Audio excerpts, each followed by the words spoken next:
নমস্কাৰ, মই মানস জ্যোতি বৰুৱা। আপোনালোকে চাবলৈ আৰম্ভ কৰিছে এয়া খাটাং সংবাদ। মুখ্যমন্ত্ৰী হিমন্ত বিশ্ব শৰ্মা কেবিনেটৰ এজন প্ৰভাৱশালী মন্ত্ৰীৰ বিৰুদ্ধে এতিয়া সমালোচনাৰ জোৱাৰ উঠিছে।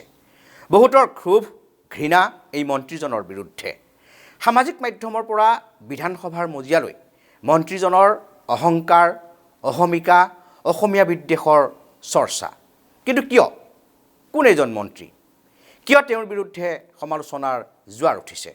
চাওঁ আহক বিস্তৃতভাৱে আমাৰ এই প্ৰতিবেদনত। নেটিজেনৰ কাঠগড়াত মন্ত্ৰী অশোক সিংঘল। গালি, সমালোচনা, ঘৃণা মন্ত্ৰী সিংঘললৈ। গৰজি উঠিল অখিল গগৈ। বিশ্বাস হোৱা নাই মুখ্যমন্ত্ৰী হিমন্ত বিশ্ব শৰ্মাৰ। এইজন অশোক সিংঘল ধনে ধানে মহাপ্ৰতাপী এজন মন্ত্ৰী। একমাত্ৰ ফাইনেন্সিয়েল মেনেজমেণ্টৰ বাবেই এইজনক মন্ত্ৰী কৰি ৰখা হৈছে বুলি বিভিন্ন সময়ত বিভিন্নজনে অভিযোগ কৰে। মেনেজমেণ্ট কেপাচিটিৰ বাদে অসমীয়া জাতি, ভাষা, কৃষ্টি, সংস্কৃতি আদিৰ প্ৰতি মন্ত্ৰী সিংঘলৰ তিলমানো দায়বদ্ধতা নাই বুলি বহুতে দাবী কৰে। মন্ত্ৰীগৰাকীৰ বিৰুদ্ধে থকা অসমীয়া বিৰোধী এনেবোৰ অভিযোগ যে মিছা নহয়, সেই কথা এইবাৰ নিজেই প্ৰমাণ কৰি দিলে মন্ত্ৰী অশোক সিংঘলে।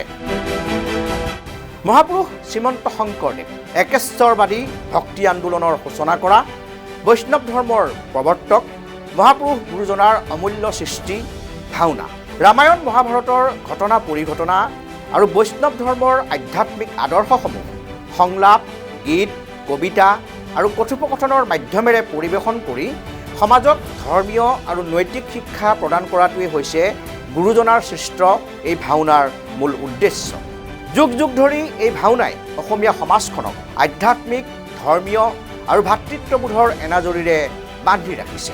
পিছে এই ভাওনাক লৈয়ে তাৎসল্য মন্ত্ৰী অশোক সিংঘলৰ। গুৰুজনাৰ সৃষ্টিক চৰম অপমান মন্ত্ৰী সিংঘলৰ। ঘটনাটো এনেকুৱা, প্ৰতি মুহূৰ্ততে খবৰক লৈ ব্যস্ত থকা মহানগৰীৰ একাংশ সাংবাদিকে প্ৰস্তুতি চলাইছে এখন ভাওনাৰ। গুৱাহাটী প্ৰেছ ক্লাবৰ উদ্যোগত 15 মাৰ্চত শ্ৰীমন্ত শংকৰদেৱ কলাক্ষেত্ৰত অনুষ্ঠিত হ'ব লগা এই ভাওনাৰ বাবে আখৰা চলিছে পূৰ্ণগতিত। এই ভাওনালৈয়ে নিমন্ত্ৰণ দিবলৈ বুলি মন্ত্ৰী অশোক সিংঘলৰ ওচৰলৈ গৈছিল সাংবাদিক প্ৰতিনিধিৰ এটা দল। সাংবাদিকৰ এই প্ৰতিনিধি দলটোৰ সন্মুখতে ভাওনাক লৈ যথেষ্ট তাৎসল্যসূচক মন্তব্য আগবঢ়ালে মন্ত্ৰী অশোক সিংঘলে। ভাওনাৰ কাম নাই, এইবোৰ সময় নষ্ট। হয়, মন্ত্ৰী সিংঘলৰ মতে ভাওনাৰ কোনো কাম নাই, ভাওনা কৰাটো কেৱল সময় নষ্ট। মহাপুৰুষ শ্ৰীমন্ত শংকৰদেৱ গুৰুজনাৰ অমূল্য সৃষ্টিক লৈ এনে অপমানসূচক মন্তব্য কৰা দুৰ্ভাগ্যজনক এই কথা পোহৰলৈ আনিলে জ্যেষ্ঠ সাংবাদিক পংকজ শৰ্মাই। নিজৰ ফেচবুক ৱালত সাংবাদিক শৰ্মাই লিখিলে, আজি গুৱাহাটী প্ৰেছ ক্লাবৰ টীমে খুব চেলেঞ্জৰ মাজত আয়োজন কৰা ভাওনাত নিমন্ত্ৰণৰ বাবে মন্ত্ৰী অশোক সিংঘলৰ তালৈ গৈছিল। মন্ত্ৰীয়ে কৈছে এই ভাওনাৰ কাম নাই, এইবোৰ সময় নষ্ট। মন্ত্ৰীৰ ক্ষমতা পোৱা মানেই এনে নহয় যে অসমীয়া সংস্কৃতিক অপমান কৰাৰ অধিকাৰ পাইছে। This is unacceptable. আমি অসমীয়া অনা অসমীয়াৰ পাৰ্থক্য কৰিব নিবিচাৰোঁ, কিন্তু তাৰ মানে এইটো নহয় যে আমি দুৰ্বল। Wait and see, this is very very serious. সাংবাদিক শৰ্মাৰ এই ফেচবুক পোষ্টৰ পিছতেই সৃষ্টি হয় সাংঘাতিক প্ৰতিক্ৰিয়াৰ। মন্ত্ৰী সিংঘলক সমালোচনাৰে থকাসৰকা কৰে সামাজিক মাধ্যমত।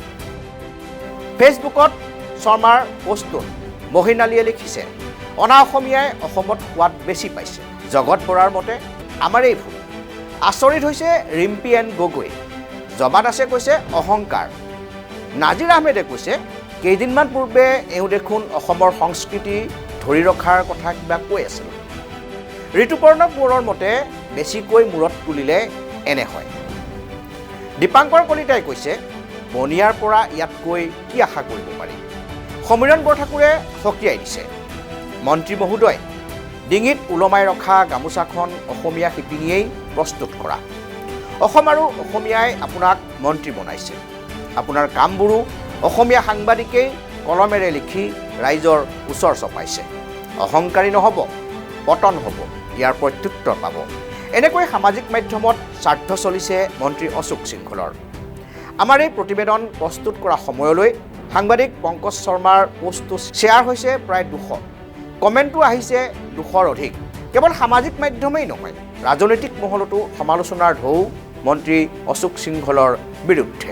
অশোক সিংহলক সন্দেহজনক আখ্যা দি গৰজি উঠিল বিধায়ক অখিল গগৈ। আৰু ভাওনাৰ কাৰণে আপোনালোকেও এই অশোক সিংহলৰ ওচৰলৈ যাবই নাপায় নহয়। বেপাৰীৰ পৰা ক'ৰবাত কোনোবাই ভাওনাৰ কাৰণে পইচা নিবলৈ যায় নেকি? বৰগীত, বিহু এইবিলাকৰ কাৰণে, ভাওনাৰ কাৰণে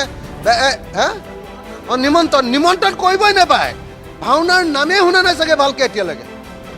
তেওঁ ভাবি আছে ভাওনা মানে